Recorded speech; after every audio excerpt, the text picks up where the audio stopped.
지글러라고 하는 자기 개발 이 강사로 또 책을 많이 쓴 미국 분이 있습니다. 지글러. 그분의 책에 보면은 이런 이야기가 있습니다. 하루는 왕이, 한 나라를 다스리는 왕이 현자들을 불러서 세상에 있는 지혜를 다 모아가지고 정리해 주십시오.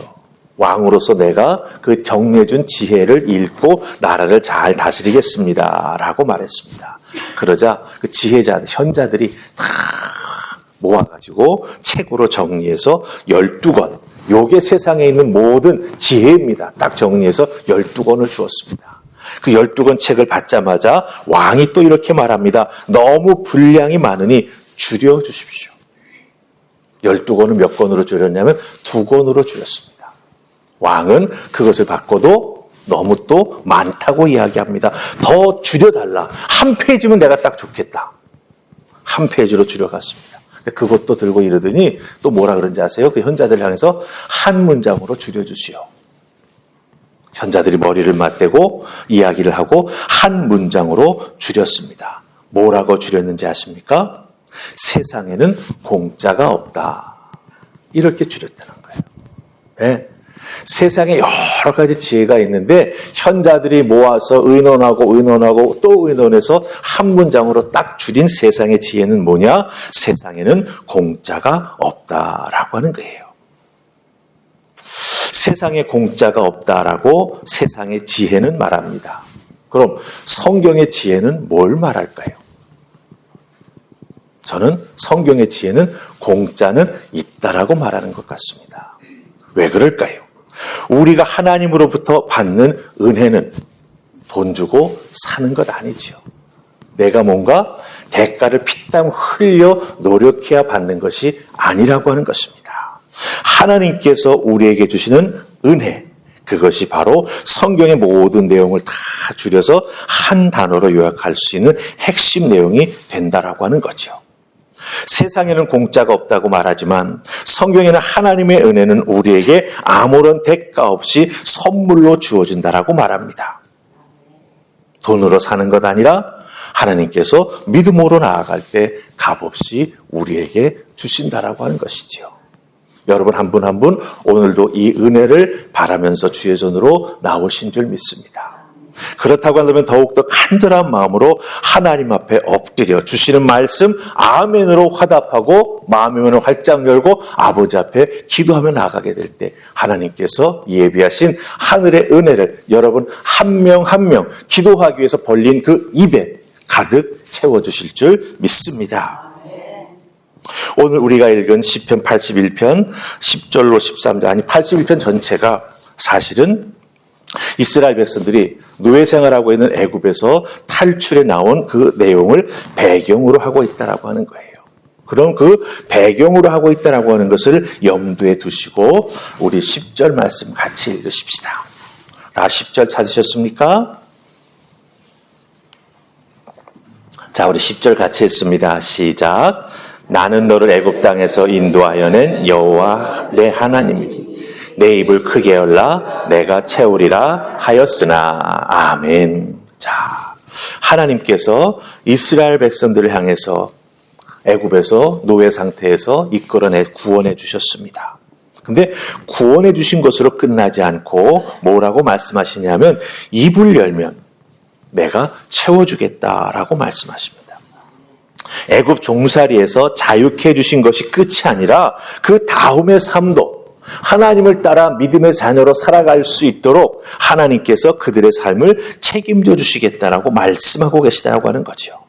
우리가 10절로 13절 말씀을 읽었습니다마는 그 밑에 나오는 16절 말씀 보면은 그럼 하나님께서 이스라엘 백성들의 삶을 어떻게 책임져 주시냐? 뭐라고 말씀하신지 아십니까? 기름진 밀로 먹이고 반석에서 나오는 꿀로 만족하게 살 수 있도록 채워주신다고 말씀하십니다. 기름진 밀, 반석에서 나오는 꿀로 너희들의 삶을 내가 책임져 주시겠다고 말씀하고 있다라고 하는 거죠. 이 말씀 하나님의 자녀된 우리들에게도 그대로 이루어질 줄로 믿습니다. 죄 용서 받을 우리가 죄 용서 받았을 뿐만 아니라 하나님의 자녀로 살아가며 풍성하게 필요를 채워주시는 하나님의 은혜가 우리에게 임할 줄 믿습니다. 그러기에 하나님은 우리에게 아버지 하나님으로서 우리에게 말씀하십니다. 내 입을 크게 열라라고 말씀하시죠. 그럼 내가 채우리라라고 말씀하십니다. 입을 크게 열라. 입을 크게 열라. 여러분들 입이 아무리 크다 한들 가장 크게 벌렸을 때 턱이 빠질 것 같이 크게 벌렸을 때 몇 cm쯤 벌려주세요. 아무리 저는 크게 벌려도 사과 하나를 안 들어가더라고요. 네. 자, 그렇다고 한다면 하나님께서 내 입을 크게 열라라고 말씀하시는 이 의미가 무엇이겠냐라고 하는 거죠. 하나님 제 입 아무리 크게 열어도요 사과 하나도 안 들어갑니다. 여기에 하나님께서 채워주신다라고 하는데 그게 얼마나 들어가겠습니까? 우리가 이런 생각할 수 있겠죠. 하지만 여기에는 더 큰 영적인 의미가 담겨져 있다라고 하는 거예요. 이 입을 크게 열라라고 하는 말이 무슨 뜻일까? 곰곰이 묵상하는 중에 제 한 가지 경험이 떠올랐습니다. 그거 뭐냐면 배고픈 사람이 입을 크게 연다라고 하는 거예요. 저희 부부는 미국에서 아이들을 키웠고 또 기숙사 생활을 했었기 때문에 양가 부모님으로부터 도움을 받지 못했습니다. 첫째, 둘째 다 저희가 병원부터 시작해서 다시 집으로 돌아와서 산후조리 두 사람이 다 커버할 수밖에 없었습니다. 근데 그 경험을 통해서 배고픈 사람이 입을 크게 연다라고 하는 게 무엇인지 제가 알 수 있었어요. 배고픈 아기들, 여러분들 배가 고프면 아기들이 누워있다가 어떡하죠? 낑낑대기 시작합니다. 더 배가 고프면요 막 울기 시작합니다. 때로는 자기 손을 입에 넣고 쭉쭉 빨기도 합니다. 그럼 어떻습니까? 그 소리를 듣고 확인한 부모인 나는 어떡하죠? 또 아내는 어떡하겠습니까? 재빨리 뜨거운 물에 분유를 붓고 아기를 줄 우유를 준비합니다. 근데 물이 좀 뜨거울 때가 있죠. 이대로 아기 입에 물리면 큰일 날 때가 있습니다. 그럼 어떡하죠? 찬물에다가 좀 식히죠. 그러면 시간이 더 지나갑니다. 그러면요, 그 침대에 누워있던 아이들은요, 배가 고프다고 발버둥 치면서 울기 시작합니다. 왜 웁니까? 빨리 배고프니까 내 입에 젖꼭지를 물려달라고. 더 배고파서 큰 소리로 운다라고 하는 거죠. 그때 그 울고 있는 아이를 침대에서 탁 들어가지고 가슴에 안게 되면 어떠죠? 아이가 입을 벌립니다. 우유 달라고 입을 벌립니다. 예, 맞습니다. 배고픈 사람이 입을 크게 열립니다. 네. 갈급한 심령의 사람이 하나님께 입을 크게 열어 기도한다라고 하는 거죠. 여러분, 이번 2025년 첫 번째 특별 새벽 기도에 하나님 앞에 여러분들 이런 갈급한 심령으로 입을 크게 열 수밖에 없는 그런 간절한 사정을 가지고 주님 앞에 나온 줄 믿습니다. 그렇다고 한다면 오늘 이 시간 여러분의 입을 크게 여시기 바랍니다. 하나님께서 채워주실 줄 믿습니다. 하나님께 간절하게 하나님 내 심령에 생수를 부어주시옵소서. 하나님 나 좀 도와주시옵소서. 하나님 나 좀 치료해 주시옵소서. 하나님 내 삶에 새로움을 허락해 주시옵소서. 쉬지 아니하고 하나님만 따라 나아가는 믿음의 사람 될 수 있도록 내 생애, 내 신앙생활에 하나님의 증거를 보여주시옵소서. 입을 크게 여시고 하나님만 바라보고 하나님께 달려나가는 그런 귀한 믿음의 모습 기도하는 여러분 되시기를 주님의 이름으로 축원합니다. 예, 맞습니다. 배고픈 사람이 입을 크게 엽니다. 그럼 거기에 하나님이 어떻게 해주실까요? 오늘 말씀에 따르면 내가 채워주리라 말씀하십니다. 이게 무슨 뜻일까요? 입을 크게 열라 내가 채우리라. 뭔가 마치 기계적인 도식으로 착착착착 될 것 같아요. 근데 가만히 묵상하면서 보니 입을 크게 열면 하나님이 채우신다라고 하는 것을 이 말씀 속에 그냥 입만 열면 척척척척 기계적으로 하나님이 채워주실 것 같지는 않은 거예요. 분명 뭔가 믿음의 진리가 있는 것 같은 거예요. 기도하고 말씀을 여러 곳을 찾아보다가 한 가지 하나님께서 주시는 그 귀한 말씀의 그 깨달음이 있었습니다. 여러분들 엘리야 선지자를 이어서 선지자가 된 사람이 누구지요? 엘리사. 엘리야로부터 갑절의 은혜를 구했던 사람이죠.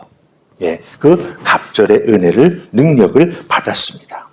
그래서 성경은 뭐라고 기록하고 있냐면요, 성령이 하시는 역사가 엘리사에게 머물렀다라고 말합니다.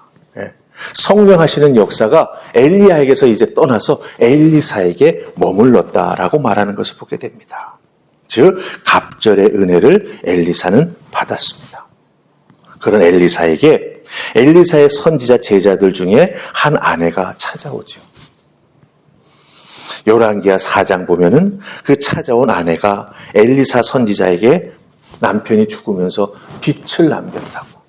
그것으로 인해서 두 아들이 이제 그 빚쟁이들에게 팔려가게 생겼다고. 이 빚을 좀 갚아달라고 엎드려서 간절하게 사정을 합니다. 이 문제 좀 해결해 주십시오. 여기서 이 여인과 엘리사의 관계, 이것이 바로 입을 크게 우리가 열 때 내가 채우리라 말씀하시는 하나님의 말씀의 원리가 무엇인가라고 하는 걸 저는 깨달아 알 수가 있었습니다. 여러분들 잘 보시면 열왕기하 4장 말씀 속에 보면은 2절에서 이렇게 엘리사가 묻습니다. 네가 사정을 고하니 내가 너를 위해서 어떻게 하랴? 그리고 엘리사가 묻습니다. 너의 집에 무엇이 있는지 고하라 라고 말합니다. 너의 집에 무엇이 있냐? 그러자 그 여인이 대답하죠.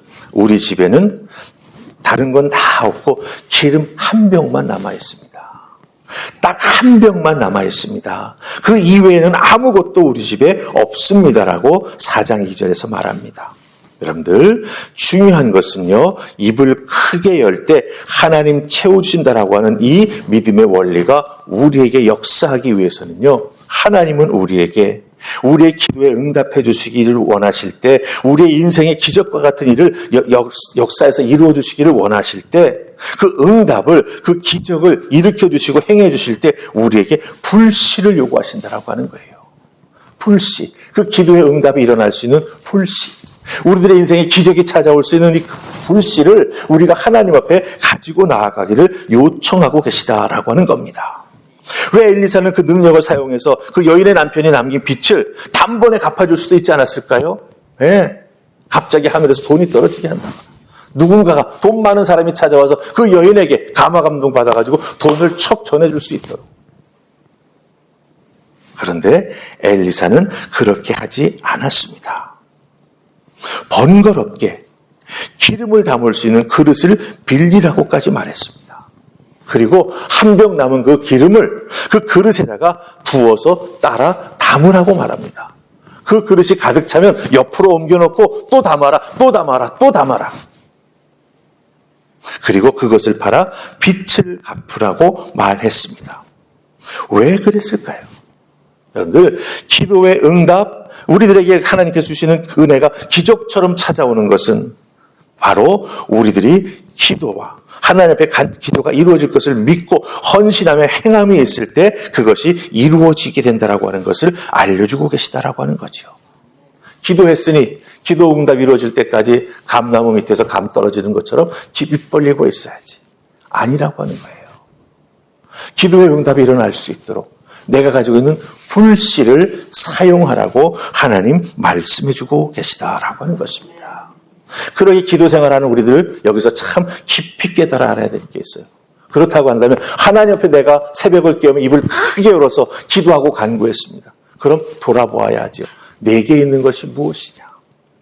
내가 가지고 있는 하나님 앞에 불씨로 올려드릴 수 있는 것이 무엇일까? 내가 하나님 앞에 간절히 매달려 기도했던 그 기도가 응답받기 위해서, 기적처럼 내 인생에 찾아오기 위해서 내 인생에서 불씨로 불살올 수 있는 것이 무엇이 있을까를 꼭 돌아보고 그것을 찾는 우리가 되어야 된다고 하는 겁니다. 이 여인에게는 마지막 남아있는 기름 한 병이었습니다. 그 작은 기름병 하나가 이 여인을 살리고 이 아들들을 살리고 삶을 살아갈 수 있는 놀라운 하나님의 은혜의 통로가 될 수 있었다고 하는 거죠. 기억하십시다. 내가 가지고 있는 작은 기름병 하나가 나를 살리는 하나님의 도구가 될 수 있다. 하나님께서 벌려 기도하고 간구하며 나아가는 내 입에 하나님께서 가득 채워주신 은혜가 내가 가지고 있는 그 불씨를 통해서 이루어지게 된다라고 하는 것 꼭 잊지 마시고 하나님 앞에 기도하며 나아가는 은혜가 있기를 주님의 이름으로 축복합니다. 또 한 가지, 열왕기하 4장 3절 보면은요, 이 말씀을 하고 난 다음에 엘리사가 이 여인에게 말하죠. 이웃 사람들에게 그릇을 빌리되 조금 빌리지 말라고 말합니다. 그릇을 빌리는데 조금 빌리지 말라. 무슨 뜻이에요? 막 많이 빌리라. 네가 빌릴 수 있는 만큼 최대로 빌리라고 하는 뜻입니다.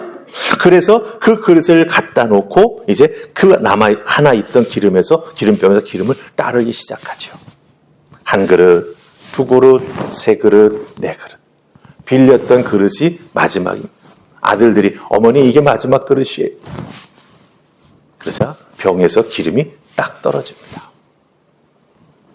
여러분들, 여기서 우리가 깊이 깨달아야 할 게 있어요. 입을 크게 열라 내가 채우리라. 이 믿음의 원리, 여기 관계 속에서 우리가 정말 깨달아야 할 게 있는 게 무엇이냐? 바로 우리의 기도의 간구가 응답될 수 있도록 중요한 건 담는 그릇을 준비하는 겁니다. 이 여인에게 있어서는 빌리는 수고였어요. 빌리는 수고. 자기 집에는 아무것도 없다고 하지 않았습니까? 아무리 엘리사가 그런 말을 했다 할지라도 그릇을 준비하지 않으면 그 그릇은 그 기름은 그냥 달랑 한 병으로 끝나는 거예요. 기적이 없는 거예요. 아들들은 팔려갈 수밖에 없는 거예요. 그 여인의 인생은 비참해질 수밖에 없는 거예요. 그럼 어떻게 해야 되죠? 말씀에 순종해서 빌릴 수 있는 만큼의 최대한의 그릇을 빌리는 수고를 감당해야 어떻게 된다고요? 기도의 응답, 하나님의 역사하심이 내 인생에 기적처럼 찾아온다라고 하는 거예요. 우리는 기도만 떡 해놓고 떨어져라, 떨어져라, 떨어져라. No way. 그런 응답은 없습니다. 그렇기 때문에 여러분들 하나님 앞에 입을 크게 열어 간절히 기도하기 시작했다면 계속 간구해야 됩니다. 구하고 찾고 두드려야 합니다. 한 번 구했는데 응답이 없어 포기한다면 그럼 구하고 찾고는 뭐예요? 없잖아요. 그럼 그릇을 내가 최대한으로 빌려놓지 못해서 하나님 주시려고 하는 은혜와 축복을 담지 못하는 안타까운 결과가 우리에게 찾아올 수 있다고 하는 거죠. 이게 여러분들 기도의 역설이에요. 이걸 아셔야 됩니다. 내가 입을 크게 아무리 딱 열었는데 그 다음 불씨가 없어. 그 다음 말씀에 대한 순종이 없어. 그럼 어떻게 되는 거예요? 입만 크게 벌리고 가만히 있는 거죠. 떨어져라, 떨어져라, 떨어져라. 그러면서 기도 응답 주지 않는다고 하나님 원망하고 기도 생활에서 멀어지고 나태해지고 결국은 어떻게 돼요? 신앙생활에 나아가면서 자기 스스로가 걸려 넘어지게 된다라고 하는 거예요. 이것처럼 비참한 신앙생활의 모습이 어디 있겠냐라고 하는 거죠. 그러니 여러분들에게 부탁합니다. 우리 기도 생활 열심히 하십시다. 열심히 하되 입을 크게 여십시다. 그리고 하나님 앞에 기도하는 것만큼 내 인생에 하나님께서 드릴 수 있는 불씨를 찾아서 하나님 앞에 올려드리고 하나님 앞에 헌신하고 하나님의 음성에 순종해서 움직여 나아갈 때 그 움직이는 것 이상의 은혜와 축복을 하나님께서 우리에게 허락해 주신다라고 하는 것입니다. 따라서 또 한번 반복합니다. 깨어있어 기도하라. 주님 말씀하셨죠? 꾸준히 기도하는 게 뭐라고요? 순종입니다. 꾸준히 기도하십시오. 그러기에 이번 특세, 입을 한 번 벌리는 그것에서 끝나지 마시고 하나님 앞에 계속 기도해 나아가는 아름다운 기도의 습관을 들이는 첫걸음으로 삼으시고 새벽을 깨우며 하나님의 은혜 가운데 그릇을 많이 빌려 주시는 은혜를 채우고도 남는 여러분의 문제를 해결하고도 남는 기도의 사람으로 거듭나고 세워주실 수 있기를 주님의 이름으로 축복합니다. 또 우리들 다음 세대들이 왔는데 부모님들이 어떻게 기도 하나를 잘 보고 배워서 여러분들도 기도의 사람으로 세워져서 인생에 있어서 하나님 주신 기도의 응답을 통해 다윗처럼 하나님과 깊이 영적으로 사귐으로 말미암아 축복받고 그 인생의 길을 개척해 나아간 은혜가 있기를 우리 다음 세대들에게도 축복합니다. 아멘. 우리 이 시간 하나님 앞에 두 번째 찬송 부르십시다. 내 주를 가까이 하게 함은 십자가 짐 같은 고생이나 기도하는 거 고생일 수 있습니다. 그렇지만 내 일생 소원 주님 찬송하면서 주님 앞에 나와 기도하면서 입을 크게 열어 하나님의 부르짖음으로 말미암아 하나님 주시는 은혜를 담을 수 있는 믿음의 그릇을 크게 준비함으로 말미암아 내 인생의 역사하시는 하나님의 은혜를 붙잡고 믿음으로 축복받며 나가는 내가 되기를 소망합니다.